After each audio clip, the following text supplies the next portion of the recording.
Hello friends, my name is Gaurav Togas and today we are going to study class 7 geography chapter number 3 our changing earth.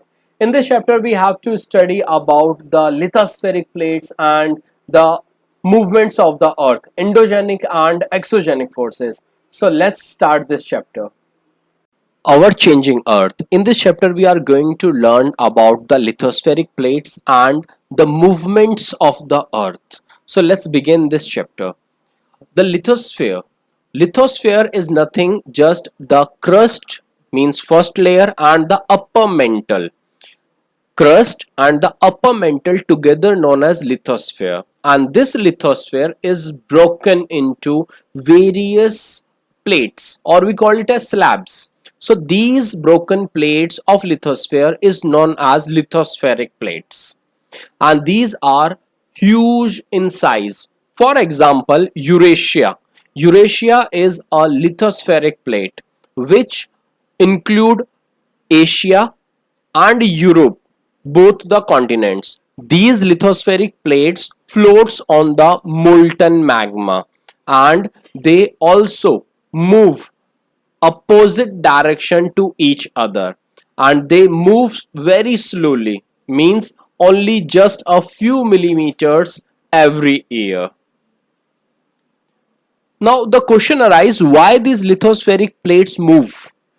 So the movement of the lithosphere is totally because of the movement of the molten magma inside the earth, and this molten magma moves in a circular manner.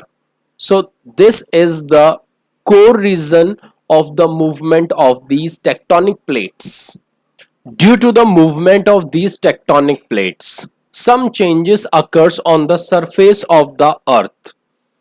These movements can be classified into two major categories. So the earth movement can be classified as endogenic force and exogenic force. The word endogenic is the combination of two words. Endo means inside, genic means origin. So endogenic means that force which originates inside the earth, means interior of the earth. That force is known as endogenic force. Whereas the word exogenic, it is also made up of two words. Exo means outside, genic means origin. It means the force that originate or that work on the surface of the earth, that is known as exogenic force. So this is the flowchart that is given in your NCERT book. Earth movement can be classified into two major categories: endogenic forces and exogenic forces. Endogenic forces further subdivided into sudden forces and diastrophic forces. In sudden forces, the sudden movement or the sudden force that exert from the inside of the earth, which result volcano, earthquake and landslide. Whereas the diastrophic forces are those forces which makes changes in the solid material of the earth crust. It means these forces are of building mountains, means these forces are used for build up of the mountains. Now exogenic forces. Exogenic forces characteristics are erosional and depositional, means these forces work either on erosion and deposition, and that work is done by the natural agent wind and water. So here we have to learn about the work of river, wind, sea waves and glaciers. So in the endogenic forces, we have to learn about the volcanic eruption. So what is a volcano? A volcano is nothing just a vent or an opening in the earth crust through which the lava erupts very quickly, very suddenly. So this is the diagram that is given in your book. Figure 3.2, a volcano. Here it shows crust and mantle. Second side, it shows the magma chamber. Magma chamber is just beneath the upper mantle. Just beneath the upper mantle, that is the magma chamber. And here is the vent, which is a pipe-like opening, that is called vent. And last, the crater. Crater is the hole from where the volcanic eruption occurs, means from where the lava erupts very suddenly, and at last gas and ashes, as you see in this, the cloud of gas and ash and dust also.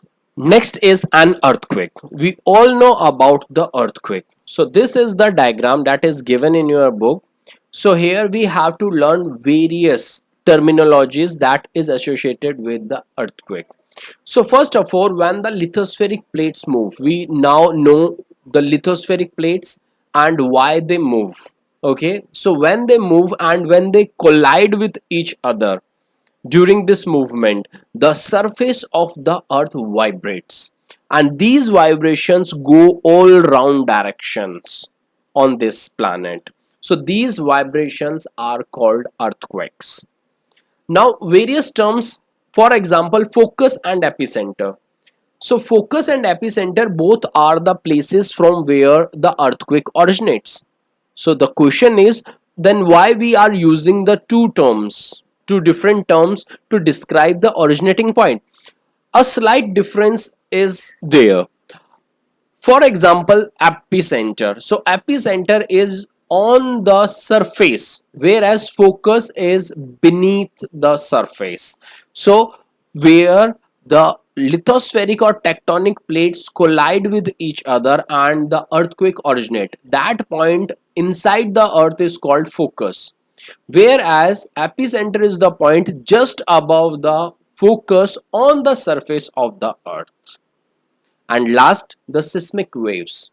So the vibrations that originates from the epicenter, it go all round direction on this earth. These waves are known as seismic waves. Now the three types of waves are also given in your book. These are P, S and L waves. So let's take a look about these waves. P waves are also known as primary waves, and these waves are very fast, means faster than other seismic waves, and these are the waves that first record on the seismograph. These P waves are very strong enough to pass from any medium, either solid, liquid or gas. Second is secondary wave, or we call it as shear waves. Secondary waves are slower than the primary waves, and they only penetrate or move from the solid rock, not from the liquid medium. Last is L waves, or we call it as love waves. One name is also given, that is Q waves. So either you say L wave or Q wave. These are the seismic waves that originate during earthquake, which are responsible for the horizontal shifting of the earth, as you see in this GIF image. So horizontal shifting of the earth is done by the L waves. Now, the earthquake is not predictable. We cannot predict the earthquake, but the local people use some of the common prediction methods. For example, studying animal behavior. They can watch carefully the animals. Animals get to know about the earthquake some seconds before. The fish in the pond get agitated before earthquake occur, and at last snakes come to the surface of the earth.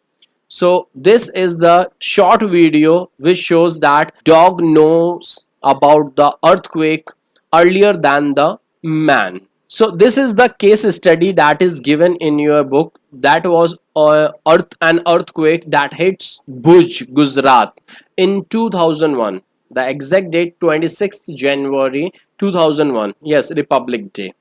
So that was a major earthquake. That earthquake was measured as 6.9 on the Richter scale, which collapsed the buildings, and it also gave a major loss of man and property. Next thing is, the earthquake is measured on a device. That device is known as seismograph. We all know. But the magnitude of the earthquake is measured on a Richter scale. One more interesting fact, that the earthquake of 2.0 magnitude or less, that is known as very little earthquake. But the earthquake which is intensity of about 5.0 or more, that damage to our life and property. And an earthquake of 6.0 or 7.0, that is classified as a major earthquake.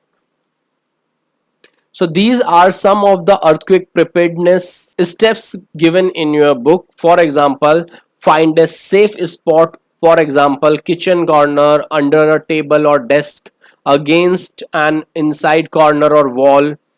You have to stay away from such places, for example fireplaces, area around the chimney, window, mirror or picture frames, and be prepared for this. You have to be extra cautious during that. Duck under the table, cover your head and hold. Now we have to learn here about the exogenic forces. Exogenic forces which are erosional and depositional in nature. Here we have to study the three processes: weathering, erosion and deposition. Weathering means when a rock is break into various small sediments or pieces. This process is known as weathering. Whereas these weathered pieces of rock wear away or taken away by the natural agent wind and water, this process is known as erosion. And last is deposition. Deposition, when the eroded material by wind or water get settled down or deposit at a particular place, is known as deposition. So these three processes are the characteristics of the exogenic forces. Weathering means breaking up of the rock. Second is erosion. Erosion means wearing away of the landscape. And deposition. Deposition means settle down of the eroded material. So we can see in this GIF also. First is weathering, means breaking up of the rocks. Second is erosion, means taking away the sediments by wind or water. And in third, that is deposition. Deposition means settle down this eroded material. So in the exogenic force, first we have to read that is work of a river.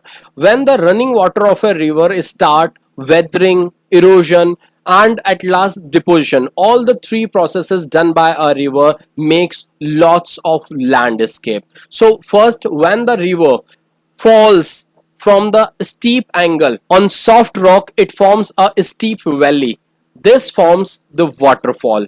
In the waterfall, as you see in this picture, the upper slab is made up of hard rock, but where the water falls on, that is made up of soft rock. So soft rock undercut by the power of the water. This is the diagram that is given in your book, figure 3.5, features made by a river in a floodplain. We have to discuss it one by one. When the river leaves the mountainous region and starts flowing into the plain area, when it enters into the plain areas, due to lots of load and sediments, it starts twist and turns and forms large bends. These large bends are known as meanders. As you see in this picture, these bends or twists and turns are known as meanders. Next feature is an oxbow lake. When due to flood in the river, it start weathering and erosion, and due to this the loop or the meander of the river cuts off, and this cut off freestanding U-shaped water body is known as an oxbow lake, as you see in this GIF. Next feature of the river is floodplains. When there is a flood in the river, it brings lots of load or sediments along with it, which the river settles on its banks. These sediments are very fertile and it forms the flat fertile plains. These plains are formed in the flood, that's why they are called floodplains. Next feature is levee. As you see in this picture, this brownish or yellowish area is known as levee. So these are the raised banks. Both the sides of the river are known as levee. As you see in this diagram also, this black outline sketch area, that is known as levee, the raised banks of the river. Finally, the delta. When the river fall into an ocean or sea, that area is known as mouth of the river. So a river deposit its load or sediments on its mouth.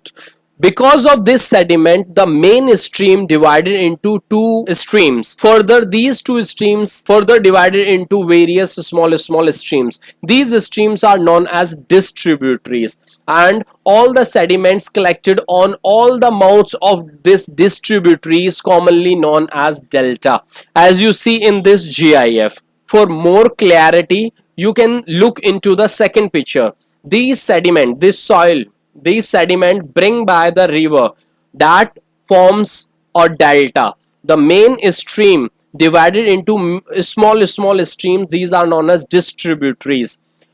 Figure 3.6 that is given in your NCERT book, the main river that is shown, distributaries also shown, and the yellowish part that is shown as the sediment, this is known as delta. Sundarban Delta is the largest delta in the world, which is formed with the help of the two major rivers Ganga and Brahmaputra. So Sundarban Delta is located on the coastal areas of India and Bangladesh. So our next topic is work of sea waves. Same as the work of the river, the sea waves also do all the three processes: weathering, erosion, and deposition.